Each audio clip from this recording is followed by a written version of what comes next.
Gracias. Vamos a hacer una foto. Gracias por la cartita. ¿Qué tal, gente? Así estamos llegando. ¿Puedo acercarte más arriba? Voy.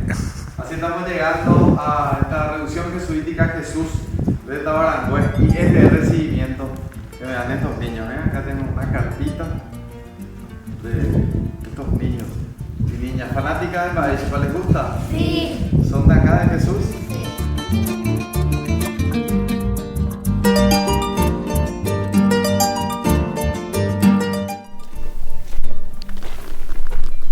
Ahora son diferentes salas. Sí. Son 6 salas de clase en total hasta Sí. la parte final. La primera sección, el primer bloque iba a ser para la parte teórica, aprender a leer y a escribir en guaraní, latín, español, los idiomas más esenciales en aquella época. También un poco de matemáticas y filosofía. Enfrente, el primer patio que vemos aquí iba a ser ya para la parte de recreación para los chicos. En San Cosme, en la otra misión, tienen el reloj solar. Aquí también íbamos a tener en medio del primer patio residencial. Sí. Desde aquí se aprecia mejor también la torre campanario, de este lado, al costado de la iglesia. Llegó a los 12 metros, pero iba a tener 30 metros de altura, 25 a 30 metros. Ni la mitad se llegó a trabajar. Entonces hasta ahí llegó, hasta los 12 metros. No, está bien. Acá quiero mostrar algo. Sí. Estos son 2 bloques de piedra. Sí, Esto se transportaba de alguna manera. sí. Varios sistemas. En carros, carretas, a pasamanos, dependiendo del tamaño, o encima de rollos de madera empujando con palancas. Sí. Más de una persona tenía que acercar hasta aquí la pieza. Lo trabajaban, como les dije, con cincel, corta hierro. Estos son piedras areniscas, son las que se usaban aquí en la región. Y le daban el molde o la figura que ellos querían con la piedra negra, la basáltica, el itajú. Sí. Con eso le iban gastando. Seguimos. Entonces hasta allá tenemos 6 salas de clase. Y vamos ya conociendo, después de las salas de clase, anexo tenemos el comedor y la cocina. Entonces fue tanto el trabajo de los jesuitas que implementaron aquí en estas regiones que justamente eso fue la que les causó la expulsión. La educación del pueblo, el desarrollo del pueblo, que empezaba ya a despertar la envidia de los españoles que vivían aquí en la región, porque cada vez tenían más gente trabajando aquí en las misiones y ellos cada vez tenían menos. En cambio aquí había ya una forma más de liberación para el pueblo. Sí, el trabajo fue duro, pero ellos recibían educación a cambio, buena alimentación y seguridad. Entonces aquí entramos en lo que sería la parte de la cocina. Esto sería el famoso pasaplatos, del otro lado del comedor. Ah, y acá se ve. Sí, servían. Acá Es me servían, pequeño. yo agarraba y... Sí, es pequeño porque es solamente para los jesuitas y los caciques, Sí. para los jefes. Entonces el comedor, la cocina es el lugar más fresco, se siente, ¿no? Sí. Porque se llegaban a preparar los extractores naturales de aire. Van a circular norte-sur. Entonces los vientos más predominantes entran constantemente, dan esta frescura y de paso expulsarían el humo y el olor que se iba a producir aquí. Y al lado iba a estar la despensa o el almacén, también con el mismo sistema de ventilación que se estaba preparando. No se les escapó nada, ni la ventilación, ni el No. desagüe. Allá arriba. Entonces esta parte iba a ser el depósito o el almacén, pero hasta aquí llegamos con el corto tiempo que tuvieron. Hasta aquí llegaron hasta esta altura. Después se llegaron a hacer solamente inicios o fundaciones de más salas de clase, que sería la parte de talleres. Aquí, como les hablé, era de lo teórico. Bueno, aquí iban a pasar ya a lo práctico. Aquí iban a aprender la parte de oficios, de que ellos ya tendrían que salir siendo profesionales. La parte de carpintería, herrería, creación de instrumentos musicales, pintura, arte. Enfrente el segundo claustro, el segundo patio privado. Y por último tenemos un tercer bloque, que sería aquí enfrente. Sí. ya sería para lo religioso, para catequesis, retiros espirituales, lugares de meditación. Entonces, resumiendo, tenemos teórico, práctico y religioso implementados para la educación del pueblo guaraní, con 2 claustros, 2 patios privados. Esto iba a estar amurallado, sí. La base parte desde la torre, la base de la muralla, cerrando toda esta sección de los 2 patios privados. Imaginamos que más o menos la muralla iba a tener 4 metros. Algunos me dicen, pero va a faltar luz. No, todo eso estaba pensado. Verán la orientación de las iglesias jesuitas, ese es un dato sumamente importante. Sí. Mira hacia el norte. Todas las iglesias jesuitas miran al norte, porque de esa manera ellos aprovechan mejor la luz del sol, con los grandes ventanales hacia el este y oeste, salidas y entradas del sol. Mañana y tarde siempre iban a tener buena luz. Y se cierra la parte trasera, la parte sur, que es el lugar más frío, donde las tormentas son más fuertes. Entonces queda la parte trasera. Entonces eso era el proyecto de los jesuitas aquí en Jesús. Hacer una ciudad para el pueblo guaraní y convertirlos al cristianismo, la evangelización, el punto central. Y esto se llevó a construir en 9 a 10 años. Entre 9 y 10 años. Sí, pero como les dije, 30 a 40 años ellos tardaban en terminar la construcción en sí. O sea, no llegaron ni a la mitad en no, lo que del es proyecto, sí. Faltaron reducción. Las casas de los guaraníes alrededor de la plaza, faltaron las estancias, que ellos también tenían estancias jesuitas a unos kilómetros del pueblo. Entonces todo el proyecto quedó allí, aquí en Jesús. Después visitando las otras van a ver que son un poco más completas, que sí fueron desarrolladas las ciudades. Sí. Y así culminamos este recorrido por esta reducción de Jesús de Tabarangüé, dejando sí. La invitación hecha, ¿verdad? A todas sí. las personas que vengan sí. a conocer lo que es esta reducción, ¿verdad? La última construida. La última, el pueblo número 30, la última construcción de los jesuitas, y lastimosamente la ciudad que no pudo ser, Tabarangüé. Gracias, Patricia. Gracias por acompañarnos.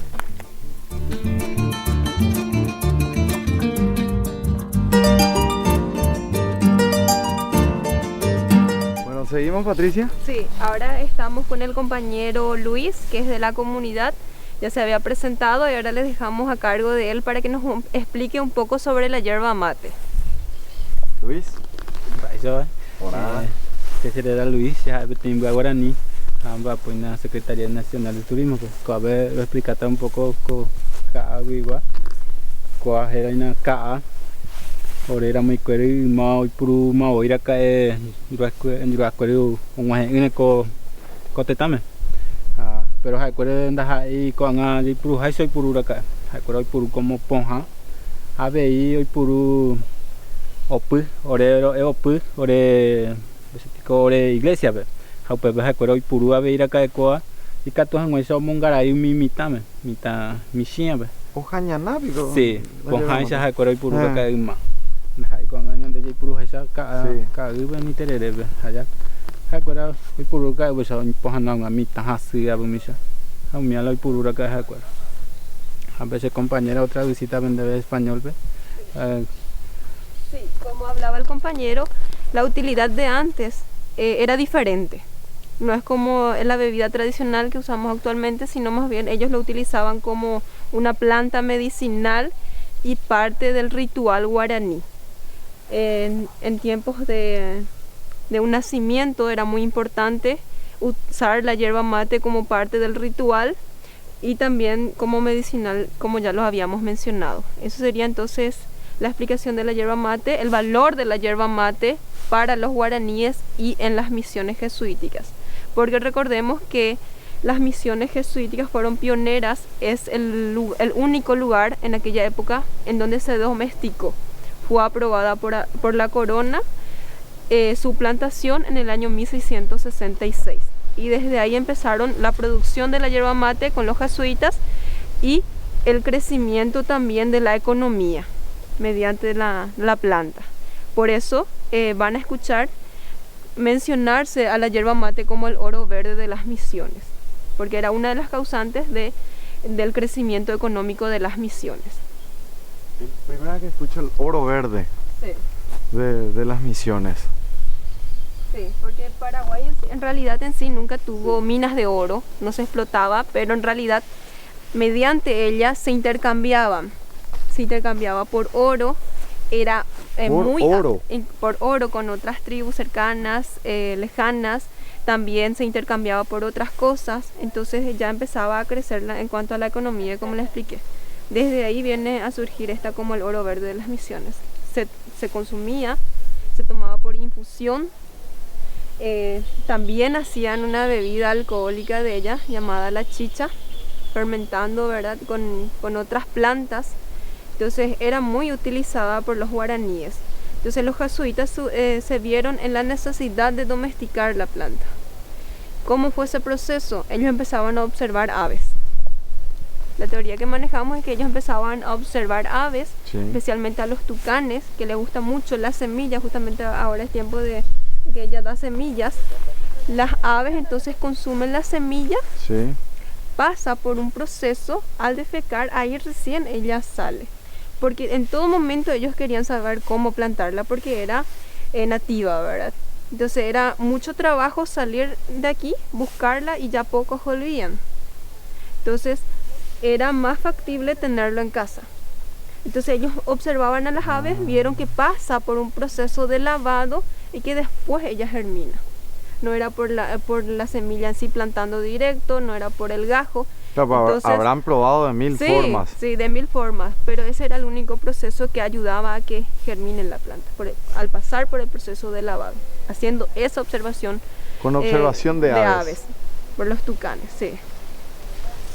Eso sería la historia de la yerba mate en las misiones. Interesante. Sí. Y como les dije, es nativa, cada vez escaseaba más en la selva, entonces era factible tenerlo aquí en casa. Se podían intercambiar entre las misiones o entre otras tribus, entre todas las regiones, entonces ya generaba intercambios, el trueque y el crecimiento, el desarrollo. Excelente. Del pueblo. Bueno, y queremos hablar también con Belén y dar un poco de destaque en lo que estábamos conversando recién, ¿verdad? El trabajo que desde la Secretaría Nacional de Turismo se le da a personas de pueblos originarios. Así es, en esta reducción. Sí. Hace 1 año y medio que contamos aquí con la incorporación de nuestro compañero Luis, que es de la comunidad guaraní Guaviramí. También trabajamos con otro compañero que se llama David, que es de otra comunidad que se llama Ñupotú. Y es algo que gusta mucho a los turistas, es como un valor agregado que se da a las visitas, el hecho de que un propio guaraní esté guiando a los visitantes. Hace 1 año y medio, como les decía, que están los compañeros acá, ya que se hizo un tratado con Senatur. Destacamos también que la Senatur, la Secretaría Nacional de Turismo, es prácticamente la primera y la única institución que actualmente tiene funcionarios de pueblos originarios, en este caso de pueblos guaraníes. David y Luis, por ejemplo, están estudiando en el marco de un proyecto que se llama Misión Guaraní. Es un proyecto dirigido por los padres jesuitas, apoyado por la Universidad Católica, y entonces han hecho este trato con la Senatur. Ellos son nuestros compañeros hace 1 año y medio y es una experiencia muy positiva, muy buena para ellos, también para nosotros. Nosotros aprendemos de su cultura, de ellos mismos, de la sabiduría guaraní cada día, y aparte da un valor agregado, como les había dicho, a estas visitas. Los turistas quedan muy sorprendidos, ya varias veces que se acercaron de repente a la recepción. Hace poco una familia uruguaya se acercó, por ejemplo, a mi oficina solamente para felicitar a la Secretaría de Turismo, porque ellos no esperaban encontrarse con esto acá, ¿verdad? Y aparte entonces de transmitir la historia de las misiones, ¿verdad?, ellos pueden ir contando también algunas cosas sobre su cultura, sobre sus tradiciones. Siempre, ¿verdad?, les respetamos, lo que ellos quieran contar está bien, hay también cosas que por ahí no quieren contar, pero le digo que eso llama mucho la atención de los visitantes. No sé si Luis, ¿querés comentar algo sobre tu experiencia de trabajo acá en este tiempo? Sí, sea nieta guarañete, sin problema, Luis. Se agua y pesado ni agua de tiempo oportunidad nos dejan adelante. Hoy hay sabe se digo hoy agua de organizaciones era misión guaraní orero estudia escuela gente y tenemos de ayuda que toda esa los ayudadores de familia a través de ellos había orero y que acudieron va poco a ver agradecer a la Secretaría Nacional de Turismo por recibir agua y tiene oportunidad de ver que toda esa pero salí adelante. De Muy familia, bien, avena. sí, entre 2 horas y media. Entre dos. Otro ese compañero caro que se puede ver. Y ve de compañero o Sí, sea, a ver, o sea, cuando entero y me entre 21 mi te encarnación me lo estudié en mi país cueran. 21. Sí. O puede tener tiempo ore comunidad pues mi país cuera, misión guaraní pegua cuera. Ahora comencé y que cato en esa lo seguí lo estudiar porque cuando llego a esa estudio después te o sea, donde catui por eso no sé qué pero estudiar. Ay, cuera me ha tenido oportunidad y se y cato en esa lo terminado el estudio. Ay, me hago agradecido en Dios cuera. Excelente, Luis. Sí, de tan buena recepción, digamos, que ha tenido esto. Próximamente, desde marzo, también la misión de Trinidad va a contar con 2 guías guaraníes y también la misión de San Cosme. Como decía No, Luis, son 21. sí, Se están sí, formando. Son 21 los que se están formando beneficiados por este proyecto que se llama Misión Guaraní, que justamente Misión Guaraní es un proyecto dirigido por los padres jesuitas que busca rescatar todo ese resplandor, ese florecimiento cultural, religioso que hubo, ¿verdad?, en la época de las misiones jesuíticas. Entonces este proyecto se está llevando a cabo con la Universidad Católica y son chicos que como él se están formando cada vez más. También ellos suelen ir de viaje a Asunción, que sí, a participar de encuentros, y nosotros estamos muy contentos con ellos porque Claro. están mejorando sus condiciones de vida, están aprendiendo cada día más, tienen proyectos de estudio y entonces le acompañamos siempre que podemos también. Tal como decía Luis, ¿verdad? Pueden salir adelante, pueden tener un trabajo y pueden estudiar, ¿verdad? Porque decía también que es muy costoso estudiar y Así que es, con sí. este programa ellos tienen Sí, les cuesta absolutamente luego todo. trasladarse, ¿verdad? Porque sus compañías por lo general están lejos de los centros educativos y demás, pero entonces el programa tiene como un sistema. Ellos van una vez una semana al mes, por ejemplo, y ahí entonces estudian lo que tendrían que estudiar en todo el mes, qué sé yo, le dan la Qué vuelta, bueno. ¿verdad?, para que ellos puedan organizarse. Qué Y es bueno. muy bueno porque ellos piensan mucho también en sus comunidades, ellos siempre ayudan en sus comunidades. Luis en Guaviramí, David en Ñucotú, de hecho que los dos tenían intenciones de estudiar medicina o enfermería, ¿verdad?, porque ellos están encargados como de ayudar en ese ámbito en sus comunidades. Excelente.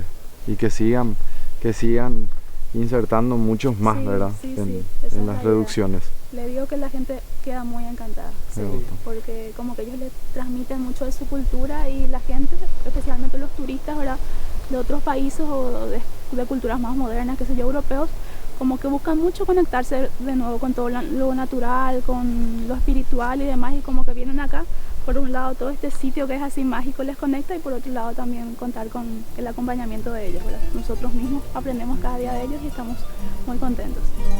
Excelente.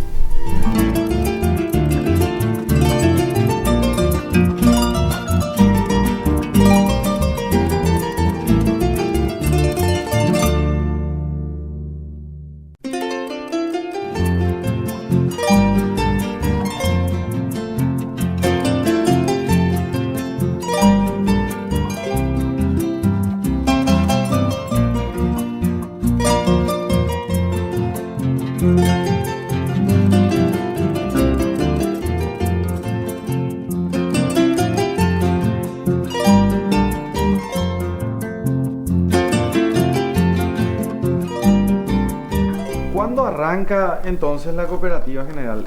Arranca, vos te retirás y después arrancas el trabajo Sí, de la cooperativa. 2010, En el 2010. 2010, porque el proceso para crear la cooperativa no es rápido. Hay que hacer una serie de cosas, documentos, reuniones, firmas, y hay que hacer una asamblea inicial constituyente para constituir la cooperativa. Lleva tiempo. Algunos llevan 2 años para hacer eso.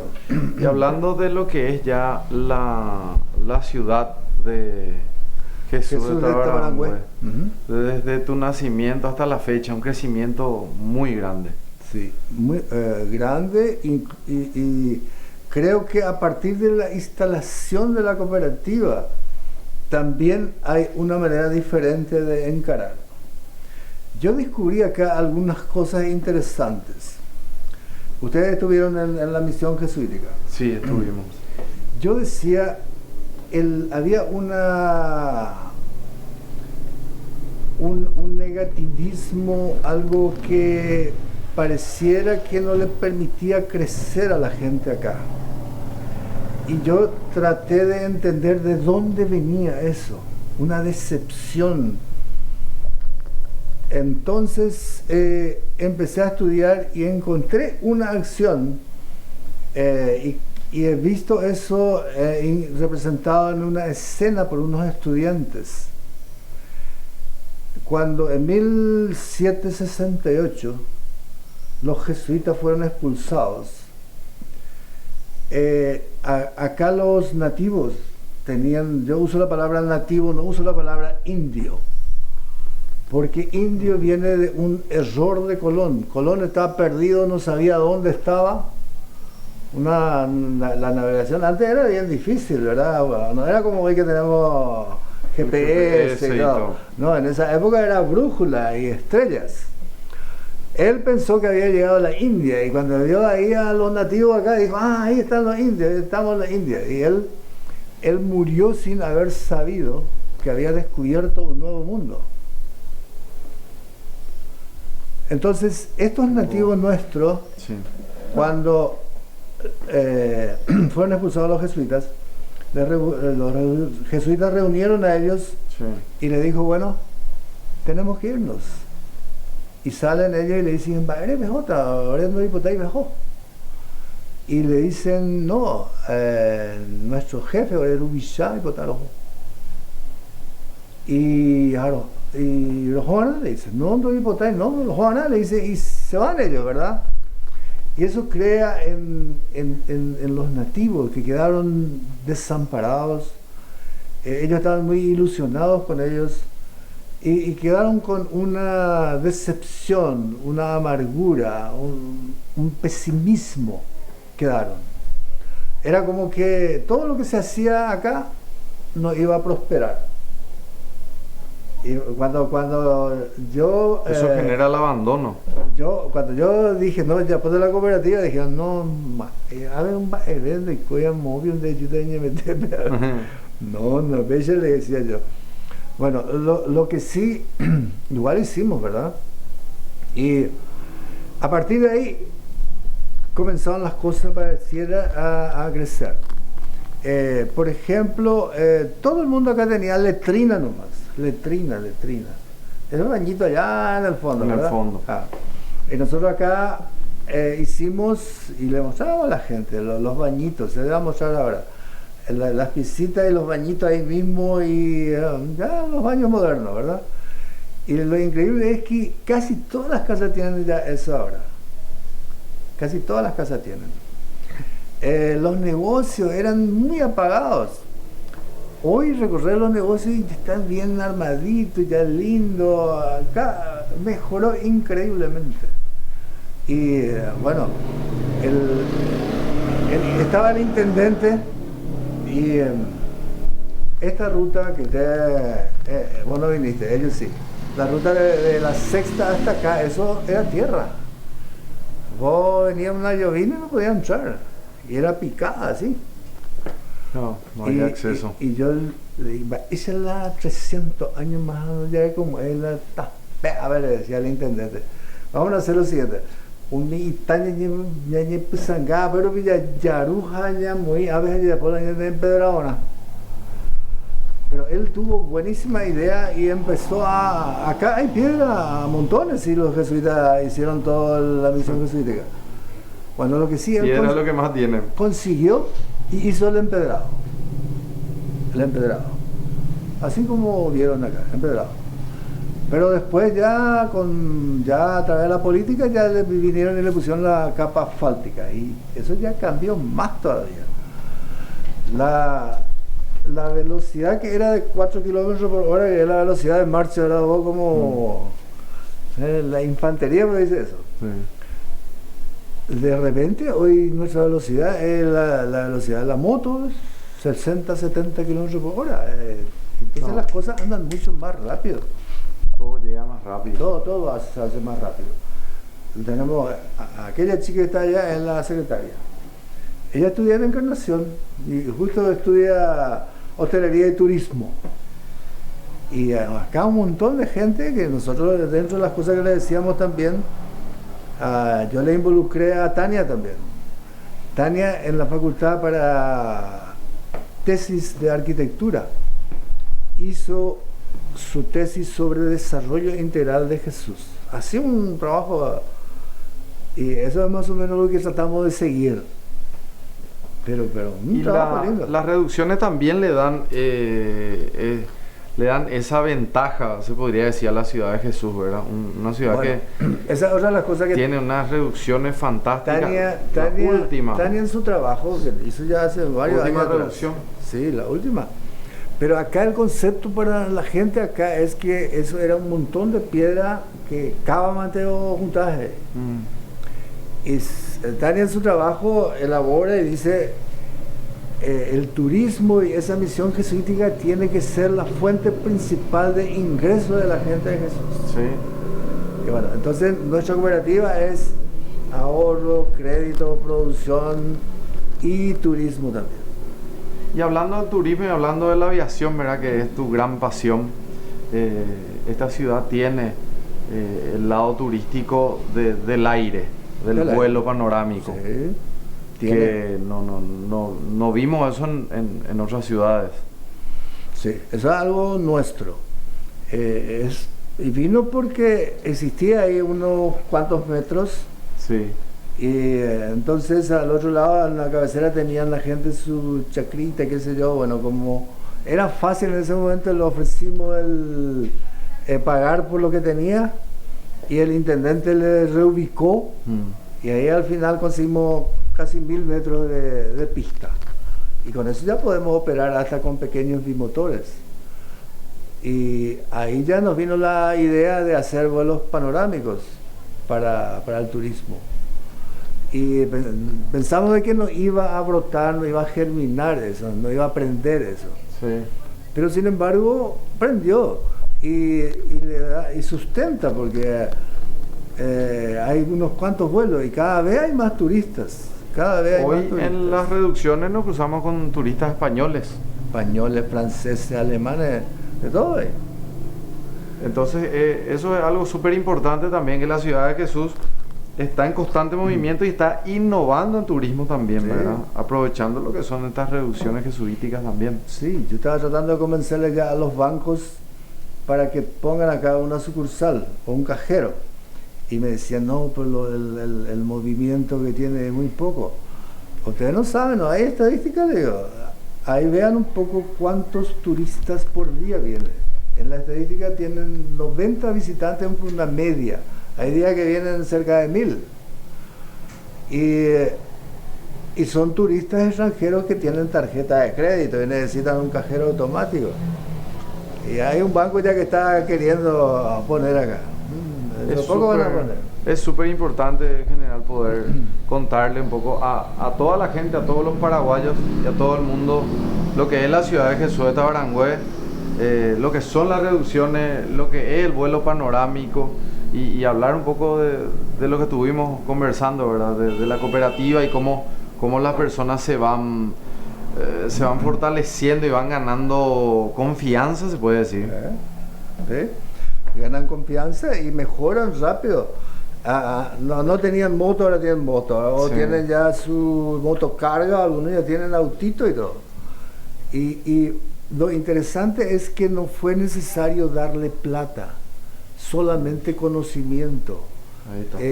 Lo que hicimos fue darle conocimiento y con eso ellos ya fueron creando y modificando su vida y mejorando su nivel de vida. No, realmente es un gusto, general, poder compartir contigo. Soy una persona que sabe mucho de la historia de este país, un patriota, una persona que le dio mucho al Paraguay. Y para mí es emocionante poder conversar contigo, escuchar la historia y compartir un vuelo, ni qué decir, ¿verdad?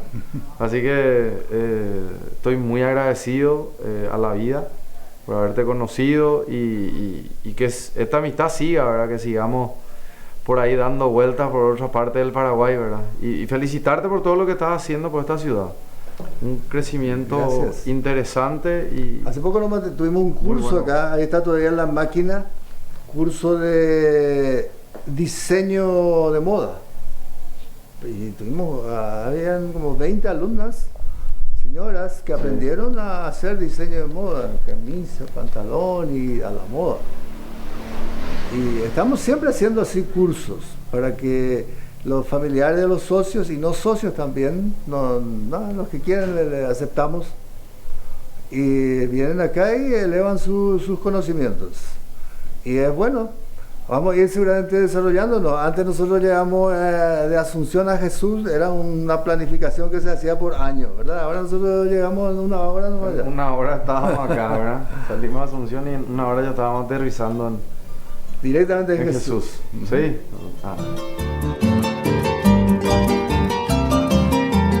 Y con Claro Prepago no pagamos roaming. Carga tu pack roaming y activalo en Brasil, Argentina, Uruguay, Chile y Estados Unidos. Envía 300 megabytes al 252. Tenés 300 megas para navegar y WhatsApp gratis durante 7 días por solo 15.000 guaraníes. Solo con Claro Prepago tenés internet sin pagar roaming.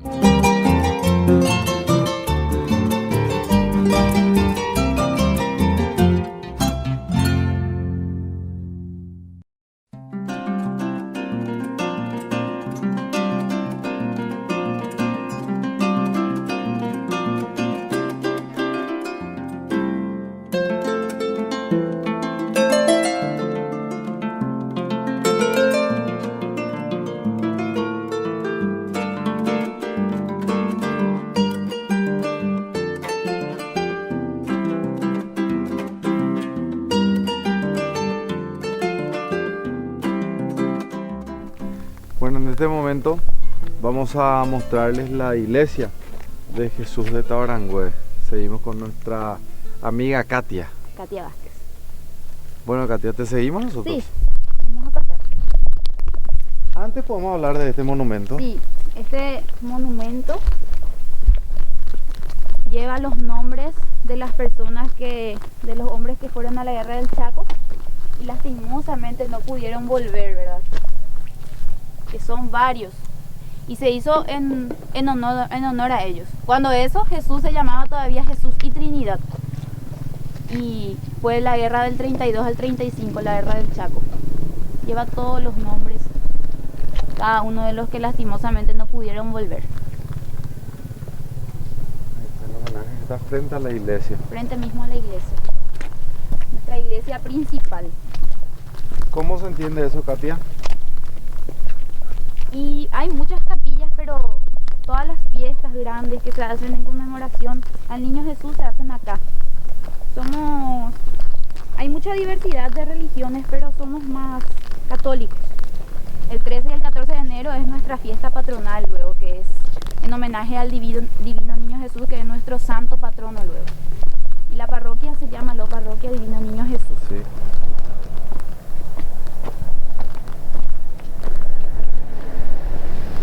Acá dentro de la iglesia vamos a observar los que son algunas figuras de lo que era tallado por los indígenas. Sí. De la época, ¿verdad? Figuras de madera. Habían muchas figuras y anteriormente estaban colocados en cada una. Pero por razones desconocidas sí fueron desapareciendo. Esta iglesia tiene muchas remodelaciones, está bastante modernizada. Sí, allá están las figuras. ¿Podemos ver primero? Vamos a pasar. Ahí también tenemos una figura de lo que tallaron los jesuitas.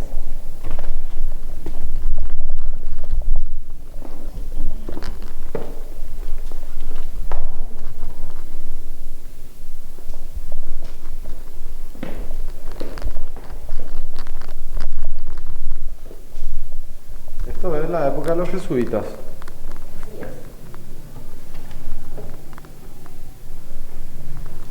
Eran tallados completamente a mano. Estoy seguro que debe ser de una sola pieza. Sí, de una sola pieza. Estas figuras son bastante valiosas.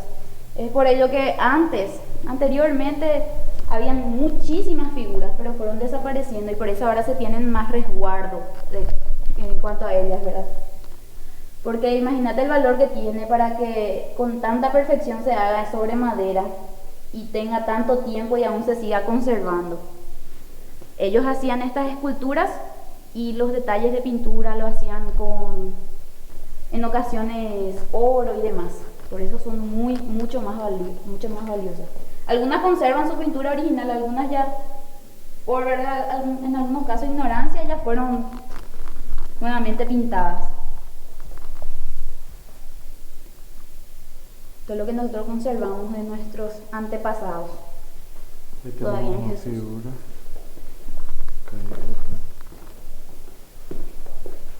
Y estas son las figuras que vos me habías dicho que estaban afuera y Sí, que... estaban en cada parte, en cada ventana más o menos había un altar y ahí estaban estas figuras. Pero ahora se resguarda más, como te dije, es delicado el tema de conservar estas imágenes por el valor que tienen. En el mercado negro es muy costoso. Y antes yo digo que se habrán llevado, robado, pero estas son las que quedaron. Son bastantes aún, pero había muchas más. Estas en fiestas patronales, celebraciones, sí, le sacamos y le mostramos a nuestras figuras. Y allá le tenemos a nuestro santo patrono, el divino niño Jesús.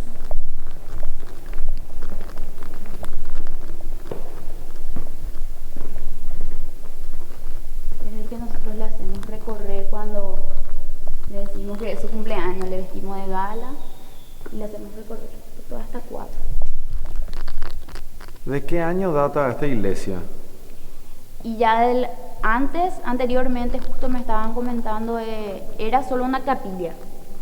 Y en la década del 80 más o menos me dijeron ya que se empezó a construir como iglesia, como tal. Pero ya tendrá muchísimos años, tiene más o menos de la época de los 80 es esta iglesia. Ya sufrió, o sea, ya pasó por muchas remodelaciones y ahora está más adecuada a lo que es ya nuestra comodidad.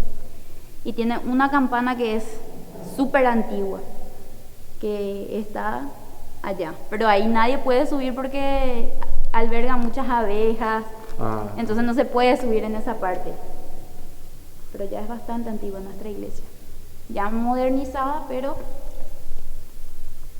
Excelente, Katia.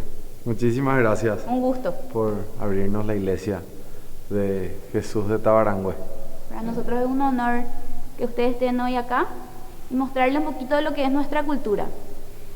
Si bien no todos somos católicos, pero la mayoría lo somos. Yo sé que todos compartimos lo mismo, ¿verdad? El 13 y el 14 es para nosotros nuestra fiesta patronal.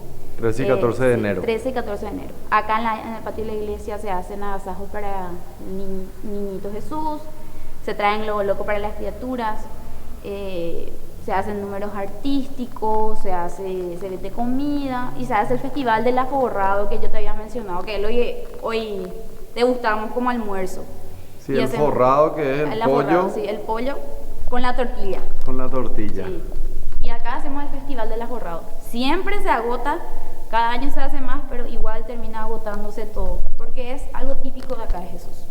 O te vas a la cancha, te vas y compras aforrado. Es algo típico de Jesús, la comida, el aforrado. Y después se hace una gran fiesta en conmemoración al niño que generalmente organiza la municipalidad en conjunto con una comisión organizadora, en donde se invita a gran mayoría de gente, se traen grupos y se hace disfrutar y se festeja por nuestras fiestas patronales. Excelente, así que están todos invitados. 13 y 14, cada 13 y 14 de enero. Ya una semana antes se empieza, acá el augurio viene gente de Buenos Aires, de España, todos los que son residentes, o sea, que eran oriundos de acá y que viajaron por cuestiones laborales, sí o sí para esas fechas vienen. A lo mejor faltan Navidad o Año Nuevo, pero sí, siempre están en esas fechas. Sí, fiesta patronal y fiesta patronal. Excelente, gracias. Igualmente.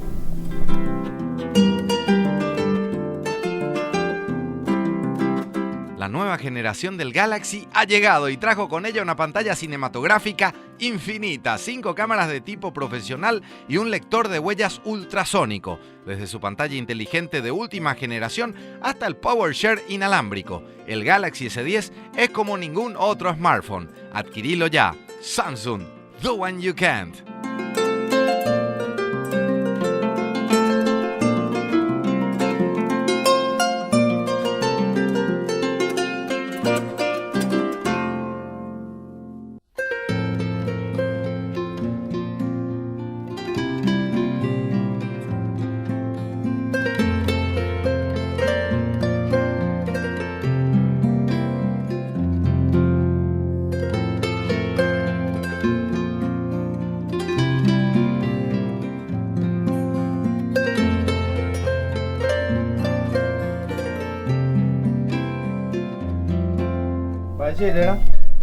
La nieto, no, vea, va.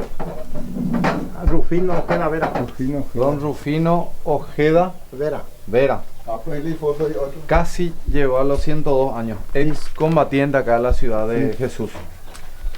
Bueno, aquí está un verso que le hizo 101 años. Homenaje a Boquerón, Pajera Tapambaís. No, pues ahí el título. Rufino Ojeda.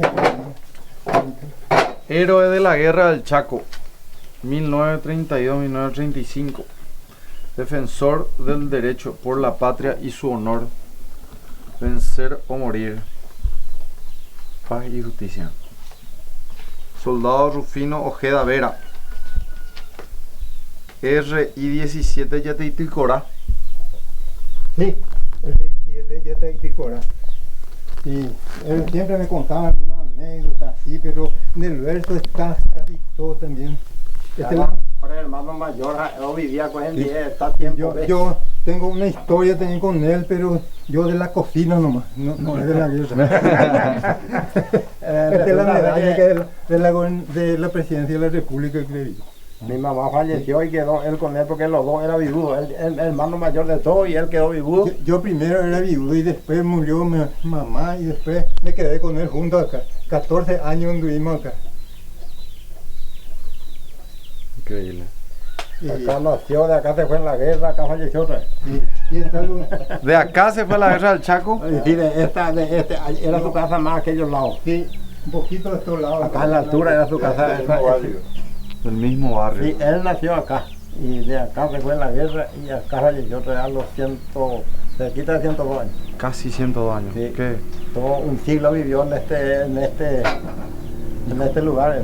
Y justamente queríamos mostrar eso, ¿verdad? No queríamos dejar pasar en este programa este momento, ¿verdad? Sí, sí. Don Rufino Ojeda está presente con nosotros.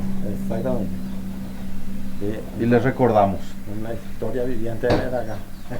En este lugar se conocía todo acá. Y está el uniforme pero es que para el desfile nomás le dieron para el desfile. Le dieron un grupo de reservistas que están formados en la Colonia Unida. Y para desfilar le dio un par de uniformes. Por ejemplo, cuando Encarnación cumplió 400 años, él se fue expreso en un camión de guerra, desfiló el solito. Está acá las fotos que desfilaron. Ese era su uniforme camuflado que él usaba para su desfile, eso. Pone todo su gorro, su casa, ¿no? Pantalón, chaqueta y gorra. Don Rufino. Y todos le sacaban fotos las chicas y él estaba muy orgulloso cuando se va a desfilar. Ahí, en el diario que salió, le hizo una entrevista, don Chiqui Ramírez trajo unos cuantos estudiantes y le sacó un ABC y recortó, me puso en una carpeta y trajo a nosotros, le dio a él y yo guardé este. Sí, si quiere leer. Ahí seguramente está muchos datos que... Don Rufino Ojeda vive en Colonia Unida. Rufino Ojeda en su residencia de Tabarangüe, en Itapúa, acá. Sí, Tabarangüe, Jesús. Los reservistas de la Fuerza Armada Filial Colonia Unida organizaron un encuentro de niños con los descendientes y excombatientes de la Guerra del Chaco. Uno de ellos fue don Rufino Ojeda. Excelente. Le agradecemos poder mostrar estas imágenes. Esta es cuando desfilaron. Acá está con su uniforme.